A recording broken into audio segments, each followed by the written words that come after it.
అదరగొట్టే కారం రంగు రుచి ఆచి కారం పొడి. ఇయర్ ఎండ్ లో సినిమా సందడి గట్టిగా కనిపిస్తుంది. స్ట్రైట్ తెలుగు సినిమాలతో పాటు డబ్బింగ్ సినిమాలు కూడా డిసెంబర్ డేట్స్ మీద కాన్సంట్రేట్ చేస్తున్నాయి.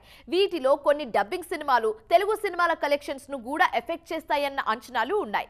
మరి ఈ డిసెంబర్ వార్ ఎలా ఉండబోతుంది? ఈసారి ఎవరెవరు రేస్ లో ఉన్నారో ట్రాక్ చేద్దాం. Let's go.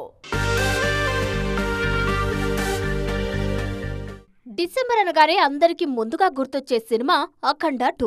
బాలయ్య హీరోగా బోయపాటి తెరకెక్కిస్తున్న ఈ చిత్రంపై అంచనాలు ఎలా ఉన్నాయో ప్రత్యేకంగా చెప్పాలా? ప్రీ రిలీజ్ బిజినెస్ తోనే 150 కోట్ల మార్క్ టచ్ చేస్తున్నారు బాలయ్య.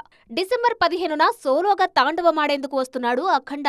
అఖండ 2 వచ్చిన వారానికే మోక్లీ అంటూ రానున్నారు రోషన్ కనకాల.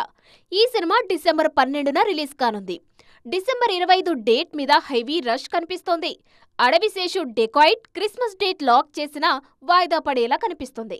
అదే రోజు రోషన్ మేకా నటిస్తున్న ఛాంపియన్, ఆది సాయి కుమార్ శంభాల, గుణశేఖర్ యుఫోరియా లాంటి సినిమాలు రానున్నాయి. కానీ వీటన్నిటికీ డిసెంబర్ 19న రాబోయే అవతార్ 3తో పెద్ద పోటీయే ఎదుర్కానుంది. డిసెంబర్లో డబ్బింగ్ దండయాత్ర కూడా జరగనుంది. ప్రదీప్ రంగనాథన్ ఎల్ఐకే డిసెంబర్ 18న రానుంది. కార్తీ హీరోగా నటిస్తున్న వాతియార్ డిసెంబర్ 5న విడుదల కానుంది. అఖండ 2తో పోటీకి సైతం సై అంటున్నారు కార్తీ. అలాగే సూర్య నటిస్తున్న కరుప్పు సైతం డిసెంబర్లోనే విడుదల కానుందని తెలుస్తోంది. మొత్తానికి ఈసారి డిసెంబర్ డేట్స్ అన్ని హౌస్ఫుల్ అయిపోయాయి.